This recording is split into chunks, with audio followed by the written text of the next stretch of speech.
Sir, IT सेक्टरचे prospects in future? IT सेक्टरचे long term prospects खूप चांगले आहेत. 2004 मध्ये जन्मलेला मूल आहे ते जवळपास 120 वर्ष जगणार आहे by average. Medical technology will improve. Computer can program better than humans to in most cases. That is the problem. It will disrupt those who are not ready to get disrupt. पहिले correct. Success काय? Success is a perception issue. Yes. हे pressure किंवा stress handle करायचं तुमचा way out काय? आम्ही झोपतो. Very interesting. काय ना, प्रत्येकाने त्यांनी ठरवावं त्यांना किती तास काम करायचं. बरोबर आहे. तो त्यांचा मुद्दा आहे आणि त्यांनी ठरवावं. फक्त तुमच्या चॉईसचे तुमचे कॉन्सिक्वेन्सेस आहेत. नारायण मूर्ती स्वतः एकच आहेत ना, असे किती नारायण मूर्ती आहेत. त्यांनी 70 तास काम करावं याला काही, त्यांनी अर्थात करावं, म्हणजे त्यांची इच्छा. पुस्तकं पण मी बरीच विकत घेतो, पण सगळी पुस्तकं पूर्ण एंड टू एंड वाचली पाहिजेत असं मला काही वाटत नाही. कारण बरीचशी पुस्तकं असतात तर माल जो असतो तो असतो, तो मिळाला की इंटरेस्ट संपतो. पुस्तक पूर्ण वाचायची गरज आहे का? I am a very practical person. माझ्याकडे कसं आहे ना, आता माझ्याकडे 3 cars. I have 1 Camry, 1 Fortuner and a Nano. या, आय ड्राईव्ह द Nano. बाकी सगळे ड्रायव्हर चालवतात. ओके. आणि गावात जेव्हा जायचं असतं, मी राहतो प्रभात रोडला, तिकडे जायचं असतं जिथे रिक्षा जाते तिथे नॅनो जातो. म्हणून तुम्ही नॅनो चालवता. मी तिथे इट्स जस्ट बीइंग प्रॅक्टिकल. साल 1970. पुण्यातला एक तरुण इंजिनियर मुलगा खूप मोठ्या पगाराची नोकरी करत असतो अमेरिकेमध्ये. पण मन अस्वस्थ असतं, पुन्हा भारतात जायचं असतं, काहीतरी करून दाखवायचं असतं, पण ते कसं करायचं याचा मार्ग सापडत नसतो. पण तेव्हाच भारत सरकारने देखील आवाहन केलेलं असतं जगभरात पसरलेल्या भारतीय युवकांना की तुम्ही पुन्हा भारतात या आणि भारतात IT सेक्टरमध्ये काहीतरी सुरू करा. हा मुलगा त्या आवाहनाला हाक देतो आणि पुन्हा भारतात येतो. पण दुर्दैव असं की ह्या तरुणाला एकही गाळा दिला जात नाही. पण तरीही खचून न जाता हा तरुण सरकारशी सतत पत्रव्यवहार करत राहतो आणि शेवटी एक सरकारी प्रतिनिधी त्याचं स्वतःचं ऑफिस ह्या तरुण मुलाच्या स्वाधीन करतो आणि तिथे सुरू होते पर्सिस्टंट नावाची कंपनी.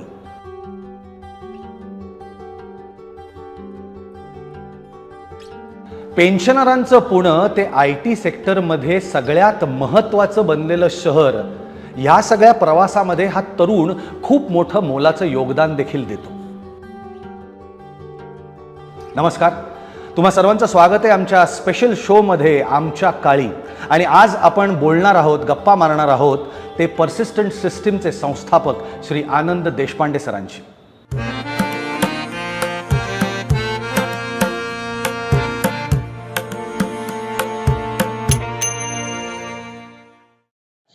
आनंद सर, गुड इव्हनिंग. आणि खूप खूप तुम्हाला धन्यवाद देतो आम्ही सगळेजण, तुम्ही आज इथे आलेला आहात. आणि तुमच्याशी गप्पा मारतानाच मला खरं तर पहिला प्रश्न डोक्यात येतो जो तुम्हाला एक माणूस म्हणून विचारावा असं वाटतो की अमेरिकेतलं काम आपण भारतात करू शकतो, हे तुमच्या डोक्यात आलं आणि त्यानंतर तुम्ही म्हणजे व्हॉट वॉज दॅट पॉइंट की तुम्ही डिसाईड केलं की हे मी करू शकेन? जेव्हा मी अमेरिकेत होतो, जेव्हा मी काम करत होतो, तेव्हा भारतामध्ये एक नवीन अशी आयडिया होती की बरेच लोकांचं डिस्कशन होतं. ते सेक्रेटरी होते विठ्ठल, आणि तेव्हा त्यांनी सॉफ्टवेअर टेक्नॉलॉजी पार्क वगैरे असे सुरू करायचा प्लॅन केला होता. आणि मी जेव्हा अमेरिकेत होतो तेव्हा मला असं वाटत होतं की भारतात परत यावं. अर्थात सॉफ्टवेअर ऑलरेडी सुरू झालं होतं, इंडस्ट्री सुरू झाली होती, लोक जॉब्स पण मिळत होते. पण तेव्हा मी अमेरिकेत असताना माझ्या असं लक्षात आलं की जो एक्सपोर्टचा उद्योग गव्हर्नमेंट सांगते की करावा वगैरे आणि सपोर्ट मिळणार आहे, त्याच्यात चान्स घ्यावा. म्हणून मी तिथे असताना काही लोकांना भेटलो आणि सांगितलं की मी जर हे काम भारतातनं केलं तर तुम्ही करू द्याल का? आणि बाय अँड लार्ज दे वर ओके अबाउट इट. मग तिथनं सुरू झाली आणि मग 2 लोकांची 4 असं करून वाढवत. I know sir, you had appeared for NDA entrance, then you did aerospace engineering आणि त्यानंतर कम्प्युटर इंजिनिअरिंग. तर हा कसा सगळा तो हँडल कसं करायचं? NDA वगैरे कसं होतं की तेव्हा 11वी मध्ये मी जेव्हा होतो, जेव्हा सगळे ग्रॅज्युएट होते, सगळे लोक सगळ्या परीक्षा देत होते. मी पण दिल्या. काही ह्याच्यात मी पास झालो, काही मी बाय अँड लार्ज मी शाळेमध्ये I was a good student. तर आमच्याकडे गुड स्टुडंट म्हणजे तू फिजिक्स केमिस्ट्री मॅथ्स किंवा बायोलॉजी घ्यायला चांगले पाहिजे, इंजिनियर व्हायला पाहिजे की डॉक्टर व्हायला पाहिजे, इंजिनियर व्हायचं म्हणजे IIT झालं पाहिजे, जे मिळेल ते घ्यायचं. Okay. अशा मोडमध्ये होतो मी. एरोमध्ये 2 वर्ष होतो, त्याच्यानंतर कम्प्युटर सायन्सची ऑपॉर्च्युनिटी मिळाली, मी शिफ्ट केला. पण असं काही मी वेगळं काहीच करत नव्हतो, जस्ट फॉलो द पाथ. आणि Okay. त्याच पाथमध्ये आतापर्यंत मी फार जास्ती डिव्हिएट न करता जस्ट आपल्याला काही गोष्टी, आपली क्षमता असते तेवढ्या गोष्टींमध्ये जर तुम्ही जास्तीत जास्त वेळ देऊन, either some people are multi-talented, some people just do a few things but spend enough time to get better at it, असं म्हणून. अच्छा. मला असं वाटतं की ज्या पाथवरती तुम्ही आहात आता, किंवा जिथे तुमचा ट्रॅव्हल चालू आहे, I think that is the biggest work that you have done. No, it is true. म्हणजे कसं आहे की I would not have imagined all through my journey where I am. I have been very fortunate. आणि मी ह्याच्यासाठी सर्कमस्टॅन्सेस, जगाला त्याबद्दल कृतज्ञ पण आहे, असं म्हणून. पण कसं आहे ना, कसं झालं की मी दिस समथिंग आपण लोकांशी जेव्हा बोलतो त्याच्याबद्दल पण असं नाही, तुमच्या मनामध्ये तुमच्या ॲस्पिरेशन्स असल्या, तुम्ही ठरवलं की मला काहीतरी करायचं आहे आणि तुमचे गोलपोस्ट तुम्ही हलवत गेला आणि त्याच्याबद्दल विचार करत गेला. आणि मी ह्या सगळ्या गोष्टी लिहून काढतो, बऱ्याच गोष्टी माझ्याकडे असं लिहिलेलं की आता या 5-10 गोष्टी मला काहीतरी व्हायला पाहिजे, इकडे काय करता येईल, तिकडे काय. आणि जे काही ऑप्शन्स असतात ते मी बऱ्यापैकी लिस्ट करतो. आणि मला असं लक्षात आलं की तुम्ही अशा गोष्टी लिस्ट केल्या की मी काय करतोय, तर मला कुठल्या गोष्टी मी विचार करतोय, कुठल्या गोष्टी इम्पॉर्टंट आहेत, लिहून काढतो. आणि मला असं लक्षात येतं की ज्या लिहिलेल्या गोष्टी असतात ना, त्या ओव्हर अ पिरियड जेव्हा चांगल्या ऑपॉर्च्युनिटीज दिसतात ना, तेव्हा तुम्ही ती ऑपॉर्च्युनिटी ग्रॅब करायला तयार असता. जस्ट टू रिस्टेट इट, आपण असं म्हणू की so I am a product of circumstances. मी योग्य ठिकाणी योग्य वेळेस होतो. करेक्ट. पण ह्याचा असा अर्थ नाही की मला ज्यावेळेस मी त्या ठिकाणी होतो तेव्हा मला माहिती होतं की योग्य वेळ आहे. ही योग्य वेळ आपण नंतर सांगतो. आपल्याला जेव्हा आपण तिथे असतो तेव्हा असं नसतं माहिती की आपण योग्य ठिकाणी. बरोबर. ते आपण हाइंडसाइटनी सांगू शकतो. करेक्ट. पण आणि माझ्या वेळेस जेव्हा मी जिथे होतो तिथे माझ्याबरोबर बरीच लोक होती. पण I was able to move in one direction while others gave up, असं म्हणू. ओके. तर ह्याच्यातला काय फरक होता की जेव्हा तुम्ही एका ठिकाणी असता तेव्हा तुम्ही आधी विचार केलेला की काय होऊ शकतं, तुमचे ॲस्पिरेशन्स असतात, ॲम्बिशन असतात.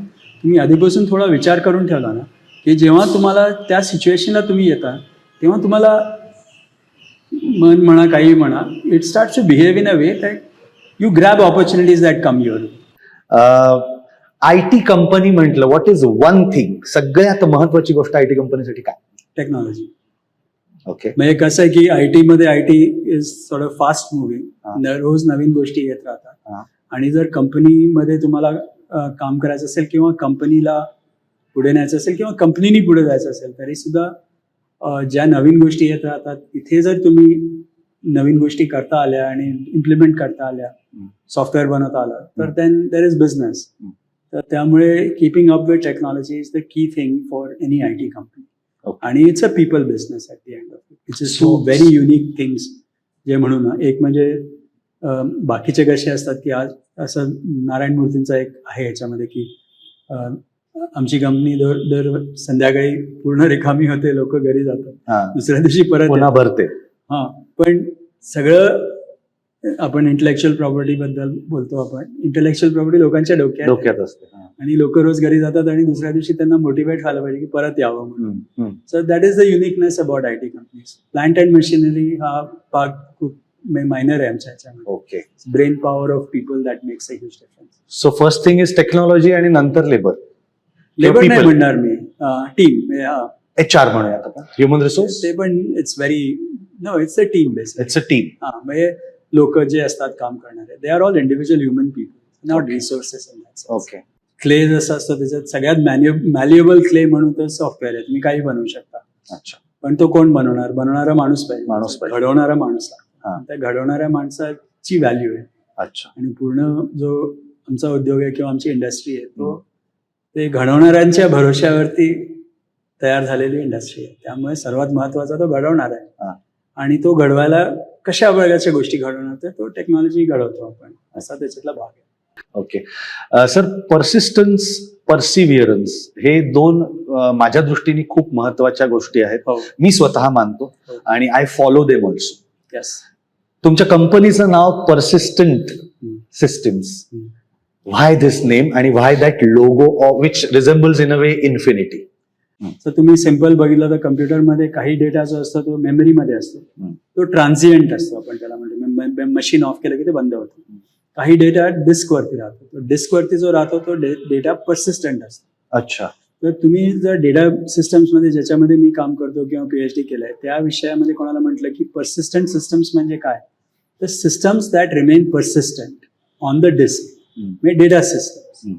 So it's a technical term actually. म्हणजे ते डिलीट होत नाही, इरेज होत नाही म्हणून. ओके. आणि तुम्ही मशीन ऑफ केलं तरी सुद्धा ते डिस्कवरती राहतं. म्हणजे ज्याला आपण हार्ड डिस्क म्हणतो. हार्ड डिस्क म्हणतो. ओके. त्याला आपण पर्सिस्टंट सिस्टम्स म्हणतो. Systems are persistent. ओके. पण पर्सिस्टंटचे बरेच अर्थ होतात आणि ते एका दृष्टीने तुम्ही म्हणाल्याप्रमाणे चिकाटी करत राहणं, दुसऱ्या दिवशी पुन्हा सुरू करणं. हे नाव चालू राहायचं. नाही, माझंच आहे नाव. मी अच्छा. कारण माझ्या विषयातलं होतं आणि ते मला लक्षात आलं की कोणी अशी कंपनी नाहीये. पण तुम्ही सर्व बाजूनी विचार करून हे नाव ठेवलं की you persevere, you persistently do things and persistent data. So technical आणि you what you follow. Technical term होतं, तिथनं उचललं. पण मग जेव्हा त्याला म्हटलं की पर्सिस्टंट सिस्टम्स म्हणजे काय, चांगलं आहे का वाईट आहे, बऱ्याच लोकांचे रिॲक्शन पण झालं की अरे पर्सिस्टंट म्हणजे खूपच, म्हणजे सारखं नॅग करतो, अशा पण विषय येऊ शकतो. ओके. पण तरी सुद्धा म्हटलं नाही, तसं नाही, persistent is a good thing to have, असं म्हणून आम्ही ते ठरवलं. अच्छा. आणि 90 साली कंपनी सुरू झाली, त्यामुळे त्यावेळेस पर्सिस्टंट सिस्टम, डोमेन वगैरे मिळणं, ट्रेडमार्क, कॉपीराईट पॉसिबल होतं आणि तेव्हापासून घेऊन ठेवला. आणि लोगो पण तुम्हीच डिझाईन केलात त्याचा? माझे एक काका होते जे आर्टिस्ट वगैरे होते, तर त्यांनी मला सांगितलं की तू त्याला ब्लूनी असं सर्कल केलं की ओशन वगैरे येतं आणि P आणि S ला कंबाईन करून इन्फिनिटी टाईप पण होतो. Infinity is also like persistent, it remains वगैरे. तर म्हणून असं करून 2-3 त्यांनी व्हेरिएशन दिले आणि मग you just pick one and move on. Sir, IT सेक्टरचे प्रॉस्पेक्ट्स इन फ्युचर काय वाटतं 2024 पासून पुढे? नाही, IT सेक्टरचे लॉंग टर्म प्रॉस्पेक्ट्स खूप चांगले आहेत. पण ह्याला थोडं डिटेलमध्ये सांगू का? येस, काय सिच्युएशन आहे ते सांगतो. आपण जर विचार केला टेक्नॉलॉजी बद्दल, आणि IT ला मी थोडं ब्रॉड करून टेक्नॉलॉजी म्हणून धरतो, मागच्या 10 वर्षात, 15 वर्षात, 20 वर्षात ही टेक्नॉलॉजी एक्सपोनेन्शियली ग्रो होती.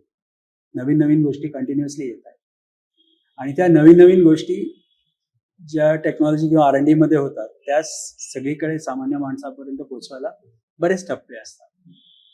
कंपनीजना ते इम्प्लिमेंट करावं लागतात, इंडिव्हिज्युअलला इम्प्लिमेंट करावं लागतात, शेवटी कुठपर्यंत जातात. त्या खूप फास्ट चेंज होतात. बरोबर. हे चेंजेस जेव्हा होतात तेव्हा ते चेंज करण्यासाठी आज मोर अँड मोर प्रोग्रामिंग किंवा हे सगळं सॉफ्टवेअर रिलेटेड आहे झालेलं आहे की प्रोग्रामर, हार्डवेअर ते सेम असतात, पण त्याच्यावरती वेगळं सॉफ्टवेअर केलं की नवीन गोष्टी तयार होतात. सेलफोन म्हणा, त्याच्यात सुद्धा नवीन आविष्कार होणार आहेत, आर्टिफिशियल इंटेलिजन्स, नवीन गोष्टी सारख्या चालू आहेत. त्या नवीन गोष्टी करण्यासाठी जे काय टेक्नॉलॉजी लोक लागणार आहेत ते IT इंडस्ट्री प्रोव्हाइड करते. आणि हे नवीन गोष्टी थांबणार नाही, त्यामुळे नवीन गोष्टी करणारे लोक ते थांबणार नाहीत म्हणून चालू राहणार. ओके. पण मी येणाऱ्या पिढीनी काय टार्गेट करावं, इंजिनियरचं स्पेशली? येणाऱ्या पिढीसाठी थोडं मी वेगळं सांगतो, थोडा असा विचार करण्यासाठी. समजा आपण कोणी कॉलेजमधला आज विद्यार्थी बघितला, तो 2024 साली 20 वर्षाचा आहे आणि आता पुढच्या वर्षी ग्रॅज्युएट होणार आहे, अशी आपण जस्ट इमॅजिन करू.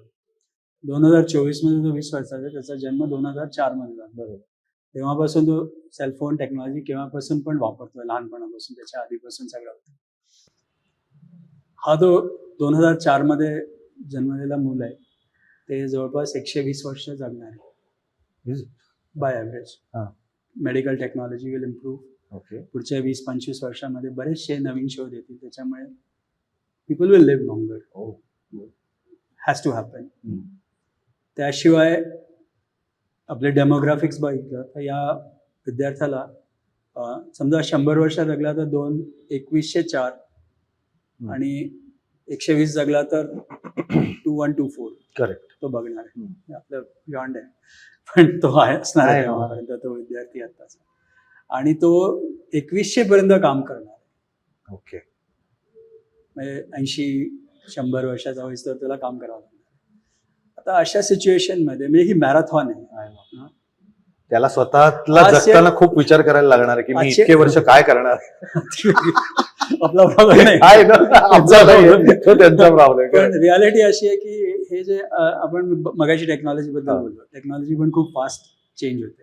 20 वर्षापूर्वी 25 वर्षापूर्वी गुगल पण नव्हतं. आहे ना. फोन आपल्याकडे फोन सुद्धा 20-25 वर्षापूर्वी म्हणजे 1997 साली आला. 97 साली मोबाईल झाले. Correct. त्याच्या आधीपर्यंत मोबाईलच नव्हते. त्यामुळे आता लोकांना म्हटलं ते मोबाईल नव्हते, हा. तुम्ही कसं जगत होता, हो. गुगल मॅप्स नव्हते तरी तुम्ही कसं जात होता, अशी सिच्युएशन. त्यामुळे technology is moving very fast आणि हे नवीन नवीन गोष्टी अजून चालत राहणार आहेत आणि पुढचे 30-25 वर्ष हे चालूच राहणार हा. आहे. तर अशा सिच्युएशनमध्ये जेव्हा सारख्या नवीन गोष्टी येत राहणार आहेत आणि असं तर मी काय करावं हा प्रश्न महत्वाचा आहे. तर याचा एकच तोडगा आहे की जसे येत राहील तसं तुम्ही शिकत राहायला पाहिजे. बरोबर. त्याच्याशिवाय अपग्रेड. तुम्ही काय शिकू शकत नाही. आज 2035 मध्ये काय येणार आहे ते मलाही माहिती आहे, तुम्हाला माहिती, कोणालाच माहिती नाही. तर आपण त्याचा फार विचार न करता 2032 मध्ये 2033 ला काय लागणार आणि 35 ला काय ते शिकता येईल का. मग सध्या मला काय शिकायला पाहिजे, मला हे शिकायला पाहिजे की मी कसं लवकर शिकतो. लर्न टू लर्न आपण जे म्हणतो Correct. ते सर्वात महत्वाची गोष्ट आहे. सो मला यावेळेस सगळ्यात जास्ती लवकरात लवकर कुठल्या गोष्टी शिकता येतील त्याच्यावरती विचार करायला पाहिजे. आणि दुसरा भाग कसा आहे की आपण मगाशी बोलल्याप्रमाणे गिग वर्क हे होण्याचे चान्सेस बऱ्याच जास्त. म्हणजे कसं की एकाच वेळेस सगळेजण बरेच उद्योग एकाच वेळेस करत राहतील आणि एक जॉब असा जन्मभर राहील अशी सिच्युएशन फार जणांना मिळणार नाही. सर्वांनाच असे नवीन आणि आपल्या क्षेत्रात तर हे सगळ्यात कॉमन आहे. एक सिनेमा झाला की पुढच्या सिनेमाची खात्री नसते, तो आणावा लागतो. आणि सिनेमा झाला की तो प्रोजेक्ट संपतो, मग पुढची गिग आणि त्याच्या पुढची गिग, असं सगळ्याच विषयात होण्याचं चान्सेस. मग अशा सिच्युएशन मध्ये विद्यार्थ्यांनी काय शिकावं हा महत्वाचा प्रश्न आहे. त्याच्यात मी लोकांना 2-3 गोष्टी सांगतो. एक म्हणजे आपल्या करिअरची जबाबदारी आपली आहे हे पहिल्यांदा तुम्ही ऍग्री करायला पाहिजे. दुसरी कोणाची जबाबदारी नाही, माझी जबाबदारी आहे. मी काय करीन तो माझा चॉईस आहे, पण माझ्या चॉईसचे माझे कॉन्सिक्वेन्सेस मी ऍक्सेप्ट करायला पाहिजे. तुम्हाला काय करायचं ते तुम्ही ठरवू शकता. तुम्ही जे चॉईसेस घ्याल त्याचे कॉन्सिक्वेन्सेस हे तुम्हाला, पण मीच माझ्या करिअरचा जबाबदार मी आहे काय पहिल्यांदा ऍग्री अँड ऍक्सेप्ट करायला पाहिजे. दुसरं स्किल मी लोकांना सांगतो की आज मनी मॅनेजमेंट हा एक महत्वाचा विषय आपण लोकांना शिकवायला पाहिजे. कारण गिगमध्ये तुम्हाला पगार असा महिन्याला 31 तारखेला मिळेल असं नाही. जेव्हा मिळेल तेव्हा मिळेल आणि मग तो मॅनेज करावा. सो लोकांना फायनान्शियल मॅनेजमेंट किंवा पैसे कसे मॅनेज करायचे आणि मग त्याच्यातनं उद्योजकता कशी मॅनेज करायची ते सगळं शिकावं लागतं. आणि मी एक सगळ्यांना सांगतो की आपल्याला प्रत्येकाला सेल्समन होणं खूप आवश्यक आहे. अच्छा. कारण तुमची पुढची गिग तुम्ही तुम्हाला स्वतःला आणि विकल्याशिवाय तुम्हाला कोण देणार आहे. लोक तुम्हाला काम देणार नाही, तुम्हाला तुमचं काम आणावं लागणार आहे. बरोबर. त्यामुळे तुम्हाला आपण महाराष्ट्रात एस्पेशली मराठी लोकांमध्ये आपण विक्रेता हा खूप एक वाईट समजतो गोष्ट की नाही मी तर R&D करतो, हा सेल्स म्हणजे काय कोणी पण करतं असं. पण रियालिटी इज की कुठल्याही उद्योगात किंवा कुठल्याही सेल्स हे सर्वात महत्वाची बाब आहे आणि सेल्सला आपण जेवढं महत्व द्यायला पाहिजे तेवढं देत नाही. मला असं वाटतं की यंग लोकांनी सेल्समन कसं व्हावं हे जर शिकलं तर ते कधीच त्यांना मरण नाही. कारण कुठलंही असलं तरी कोणीतरी विकणारा असणारच आहे जो कमवणार आहे आणि जिथे सेल होते तिथेच ऍक्शन असतं. बरोबर. मी खूप नॉन टेक्निकल माणूस आहे सर. म्हणजे मला ना खरंच मी तुम्हाला मगाशी बोलताना गप्पा मारताना सांगितलं की माझी मुलगीच मला सगळं शिकवत असते, अरे हे असं केलं की असं होतं वगैरे. तर हे खूप दिवस मी शब्द ऐकतोय AI. काय आहे नक्की त्याचं, भीती बाळगण्याचं कारण आहे का काय, what is the future? AI म्हणजे आर्टिफिशियल इंटेलिजन्स असतात आणि आर्टिफिशियल इंटेलिजन्स हे तो जवळपास 60 वर्ष 70 वर्ष कम्प्युटर सायन्समध्ये हा विषय आहे आणि बरेचसे शोध 60s मध्ये सुद्धा या विषयावरती लोकांनी केलेले. पण मागच्या 10 वर्षांमध्ये काय फरक झाला, त्याच्यामुळे काय AI मध्ये फरक झाला ते मी तुम्हाला सांगायचा प्रयत्न करतो पहिले आणि ह्याचा काय इम्प्लिकेशन्स आहेत ते पण पुढे सांगतो. तर सगळ्यात पहिले आपण असा विचार करू की समजा चेस सारखा गेम झाला. 1996 मध्ये सगळ्यात पहिले IBMच्या चेस प्लेयरनी ग्रँडमास्टरला हरवलं. तर तेव्हा त्यांनी काय केलं होतं की त्यांनी चेसमध्ये जे मूव्स आहेत ते प्रोग्राम केले. म्हणजे या मूव्ह नंतर काय होईल, त्या मूव्ह नंतर काय होईल, असे सगळं ऑल पॉसिबल मूव्स हे असं कसं होऊ शकेल त्याच्याबद्दल विचार करून बाय पीसेस करून त्यांनी पूर्ण गेम सॉर्ट ऑफ पार्ट केला असं म्हणा. आणि कुठलाही मूव्ह आला की त्यांना त्याच्या पुढचं काय उत्तर होतं ते डिटर्मिनिस्टिकली सांगू शकत. बरोबर. ओके. मागच्या 10-15 वर्षामध्ये बरेचसे लोक ब्रेन कसा विचार करते ह्याच्यावरती आणि कम्प्युटरनी ब्रेन सारखा विचार कसा करता येईल का ह्याच्यावर बरेच विषय चालले. तर हा जो मी तुम्हाला सांगितला म्हणजे कम्प्युटरचा जो AI वरती सांगितलं चेस प्लेयर, तो रूल बेस्ड सिस्टम होता. म्हणजे रूल्स डिफाईन केले, या मूव्हचा हा रूल, त्या मूव्हचा तो, आणि काय पॉसिबल रूल्स याच्यावर रूल बेस्ड सिस्टम होता. त्याच्यानंतर लोकांना असं लक्षात आलं की ठीक आहे रूल्सनी बऱ्याच गोष्टी आहेत, पण आपण ह्युमन रूल्सनीच काम करतो असं नाही, आपण बऱ्याचशा गोष्टी इंट्युटिव्हली करतो.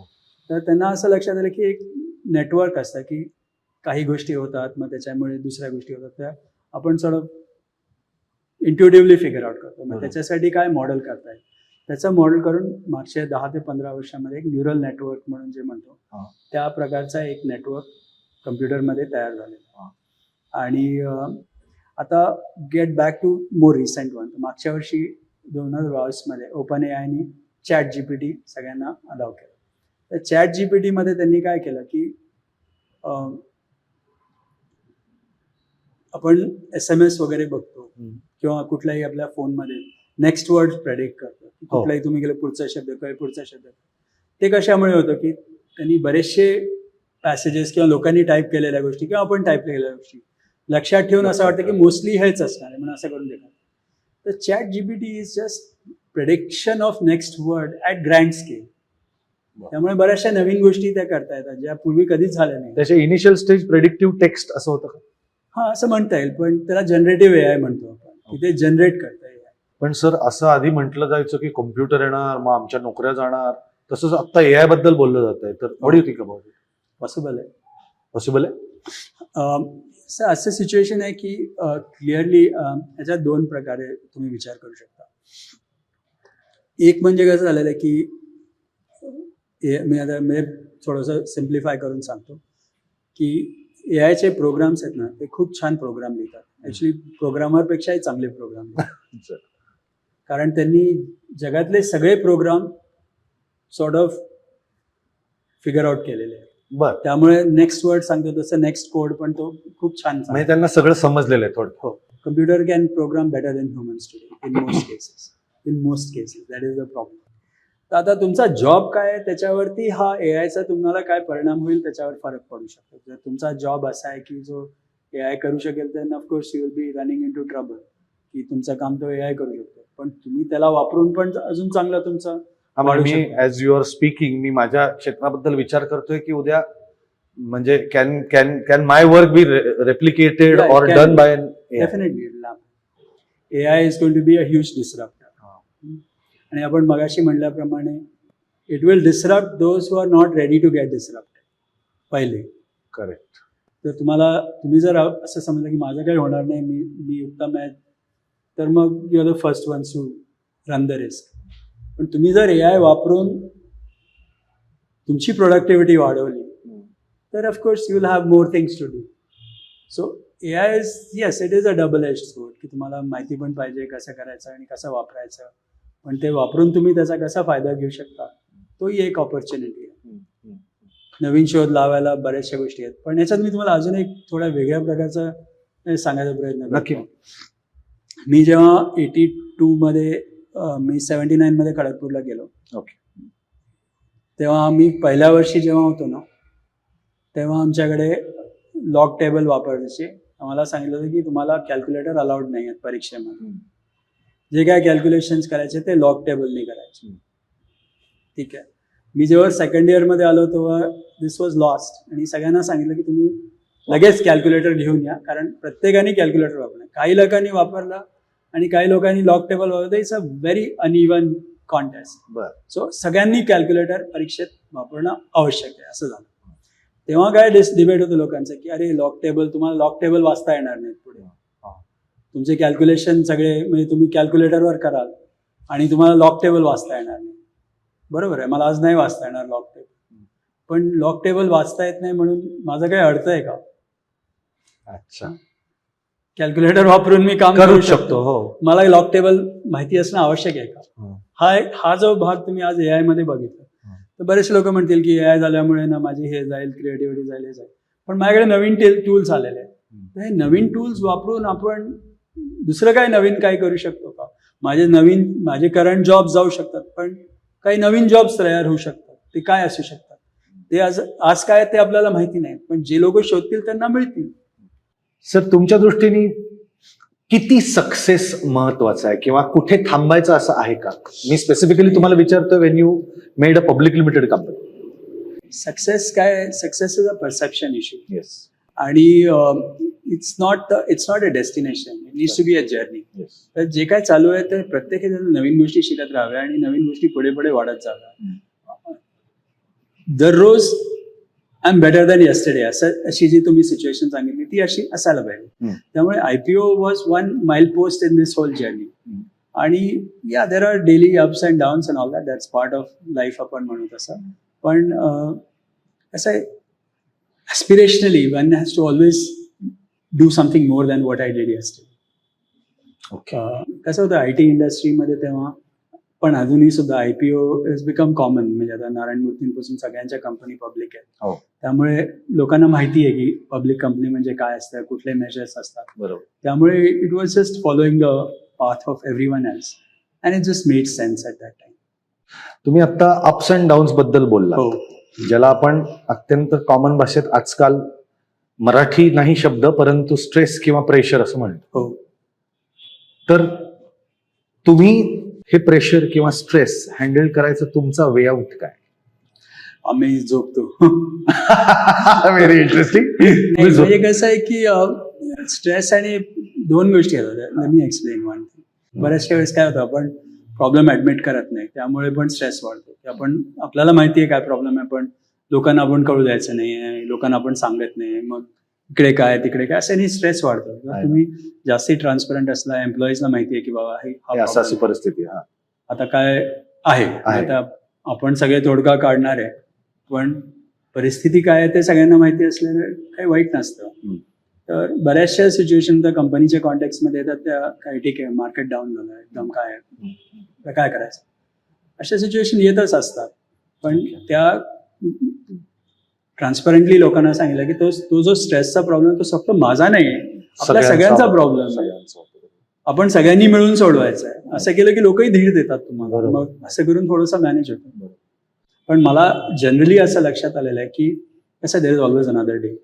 सो कधी पण खूप वाईट सिच्युएशन झाली तर शांतपणे म्हणायचं की जाऊ दे, आज मी स्ट्रेस मोडमध्ये आहे, सगळं काही सुटणार नाही, आज मी chill, I just take a time out, sleep for the night.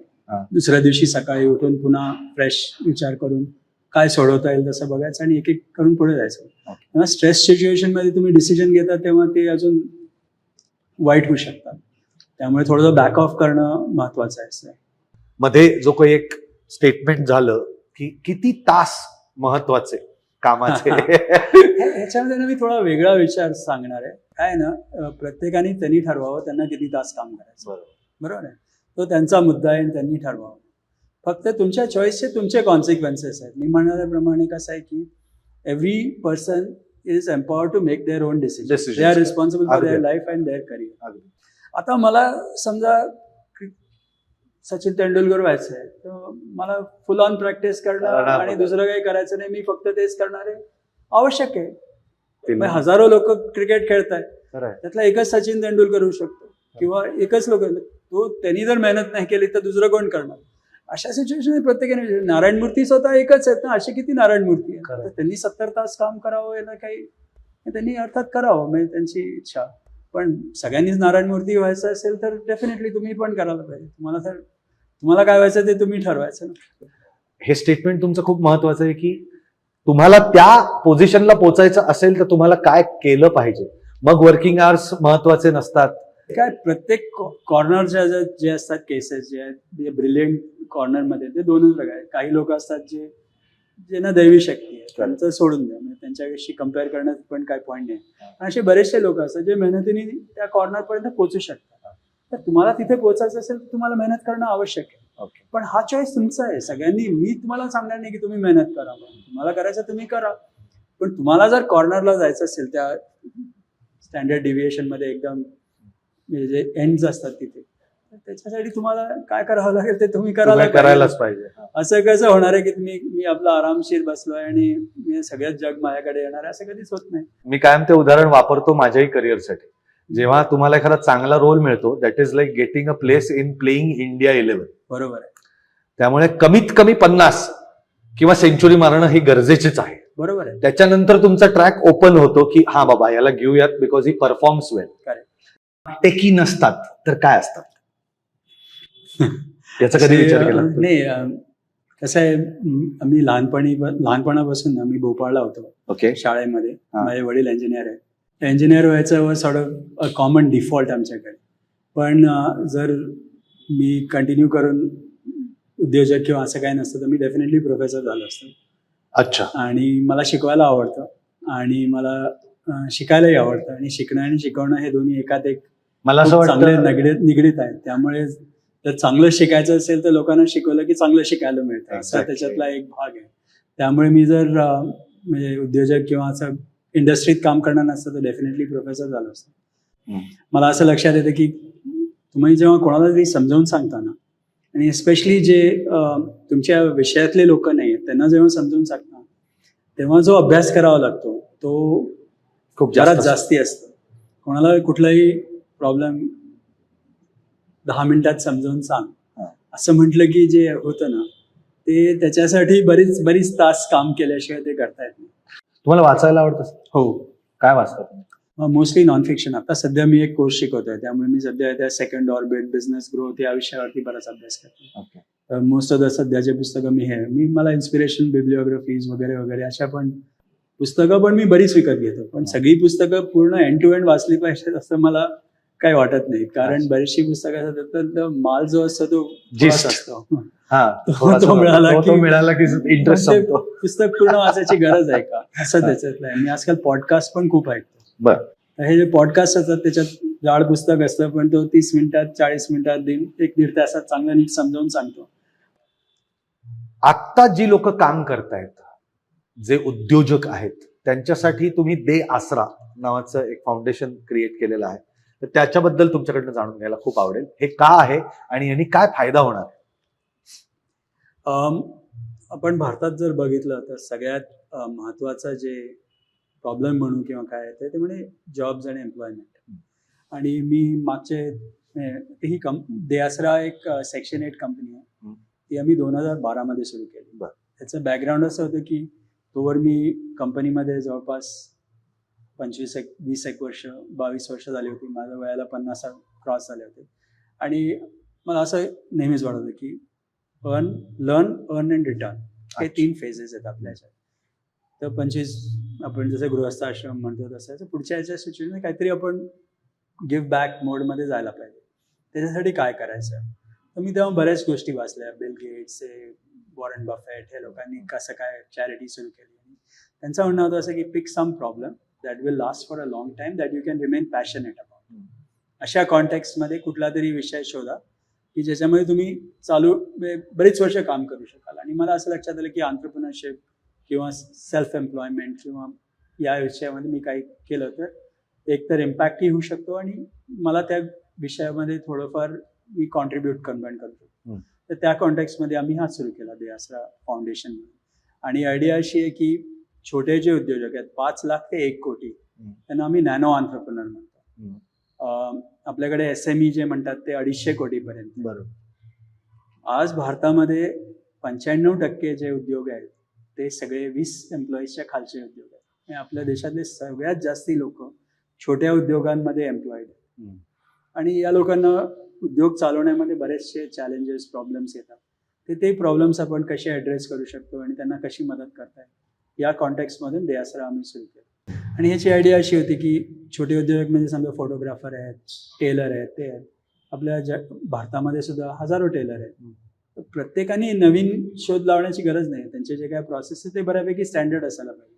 मग एक टेलर का अडकतो, काही टेलर का सक्सेसफुल होतात, काही का होत नाही, त्याच्यातनं काय गॅप्स आहेत, त्यांना कुठे ते अडकतात, तशा सगळ्या गोष्टी आपण जर टेम्पलेट करून तयार केल्या तर कुठलाही टेलर आहे त्याला प्रॉब्लेम आला, त्यांनी आमच्या साईटवर आलं तर त्याला आम्ही काय लागलेलं ते देऊन तो पुढे सरकू शकतो. असं करून आम्ही बऱ्यापैकी टेम्पलेट्स केल्या आणि जवळपास 2.5 लाख लोक आत्तापर्यंत आमच्या टेम्पलेट्स कुठे कुठे वापरलेले आहेत. आणि हा स्केलेबल कसा करता येईल याच्यासाठी मी बरेच कामं करायचा प्रयत्न करतो. म्हणजे आता समजा फोटोग्राफर आहेत, त्यांना 50 लाख रुपये लोन पाहिजे, इतक्या इझिली मिळू शकत नाही त्यांना लोन तारखेला. म्हणजे बँकला पण बँक जर कोणाला 5 कोटीचं लोन देऊ शकते तर कोणाला तो 10 लाखाचा आणि 15 लाखाचं लोन द्यायला त्यांना doesn't fatal. There are lot of gaps. तर छोट्या उद्योजकांनी काय करावं, त्यांना काय लागतं, त्यांच्या काय टेम्पलेट्स असायला पाहिजे, मी जर जागा भाड्याने घ्यायची असेल तर माझ्याकडे कुठले कागदपत्र असायला पाहिजे, या सगळ्या गोष्टी सगळ्यांना नाही माहिती आहे. तर तुम्हाला माहित नसतील तर ते कुठनं घ्यायच्या, मग एका ठिकाणी त्या कशा कलेक्ट करायचं त्याच्यासाठी आम्ही काम केलं. ओके. तुमच्या सिम्प्लिसिटी बद्दल मला विचारायचं आहे, बिकॉज मी असं एक ऐकलंय की जेव्हा तुम्ही भगीरथ बिल्डिंग बांधलीत इकडे तेव्हा people use to come in fancy cars, use to come in 118 any. नाही, I am a very practical person. माझ्याकडे कसं आहे ना, आता माझ्याकडे 3 कार्स आहेत. आय हॅव 1 कॅमरी, 1 फॉर्च्युनर आणि Nano. Nano. Yeah, I drive the Nano. बाकी सगळे ड्रायव्हर चालतात. ओके. आणि गावात जेव्हा जायचं असतं, मी राहतो प्रभात रोडला, तिकडे जायचं असलं तर जिथे रिक्षा जाते तिथे नॅनो जातो. म्हणून तुम्ही नॅनो मी जिथे रिक्षा जाते गावात फिरायचं असेल तर मग नॅनो चालतो. म्हणजे मुंबईला जायचं असेल तर मग फॉर्च्युनर इज बेटर. असं सिच्युएशन आहे. म्हणजे इट्स जस्ट बिंग प्रॅक्टिकल. आणि या दॅट्स अबाउट इट. मी म्हणलं तसं की BMW असणं आणि ती गावात घेऊन जाणं म्हणजे पूर्ण आहे ना. कुठे जायचं कुठे त्याच्यावरती डिपेंड करतो. माझ्याकडे स्कूटर पण आहे. मी जर इथे कुठे इथे जायचं असेल तर भाजी आणायला जायचं असेल तर स्कूटरच जायला पाहिजे. मला शेवटी फक्त एकच प्रश्न तुम्हाला विचारायचा. तुम्ही म्हणताय, बघाशी म्हणलं की खूप साऱ्या गोष्टी बदलल्या, आत्ता जग खूप झपाट्याने बदलते. अशी एखादी गोष्ट वाटते की जर माझ्या वेळी असती ना तर मी काहीतरी अजून भारी केलं असतं, असं वाटतं का? ही जी आत्ताची गोष्ट आहे ती तेव्हा पाहिजे नाही. हे बघा, भारताची जी आज परिस्थिती आहे ना, ती जेव्हा मी शाळेत होतो, कॉलेजमध्ये होतो किंवा जेव्हा कंपनी सुरू केली तेव्हा नव्हती. तेव्हा जर ही परिस्थिती असती की जी आपण म्हणजे जी अम्बिशन, ऑपॉर्च्युनिटी, जे पॉझिटिव्हनेस आपण म्हणतो ते तेव्हा असतं तर डेफिनेटली कंपनी लवकर वाढली असती. आणि अजून मला जिथे पोचायला 33 वर्ष लागली तिथे परहॅप्स 15 वर्षात झालं असतं काम. मला म्हणजे तुम्हाला सांगायचं म्हणजे कसं की कंपनी सुरू झाली 90 मध्ये. आमच्या कंपनीचे 100 लोक, 100वा employee, 100 people company. We were in 1999. 9 वर्ष लागली मला कंपनीला 0 to 100 न्यायला. कारण परिस्थिती तेव्हा बरेच वेगळी होती आणि तेव्हा शक्य नव्हतं फास्ट. आत्ताची जर सिच्युएशन असती, आज कोणी म्हटलं मी 9 वर्षानंतर 100 लोकांची कंपनी करणार, मग त्याला कोणी काहीच काय मूर्ख असं म्हटलं असतं. तर जे माझे पहिले 10-15 वर्ष मी जे काय केले, अर्थात त्याच्यातनं मला शिकायला मिळालं, मी त्याच्याबद्दल सॉरी नाही आहे. पण परिस्थिती वेगळी असती तर आम्ही दुसऱ्या ग्रेडियंटवर असतो. नक्कीच. वा, खूप छान वाटलं तुमच्याशी गप्पा मारून. आणि खूप खूप धन्यवाद सर, आज तुम्ही इथे आलात. आणि थँक्यू तुमच्याबद्दल पण. आज तुम्हाला भेटायचा चांगला योग मिळाला, तुमच्याबद्दल गप्पा मारायला. No, thank you for summarising. Thank you so much for being here. आणि खूप मजा आली तुमच्याशी गप्पा मारून. आणि पुन्हा नक्की भेटूयात. मला तुम्हाला भेटायला पुन्हा आवडेल, जरूर आवडेल. खूप खूप धन्यवाद. आज आपण जाऊन आलो आनंद देशपांडे यांच्या काळी. त्यांच्या काळातली कुठली गोष्ट तुम्हाला आवडली ते आम्हाला कमेंट्समध्ये जरूर कळवा.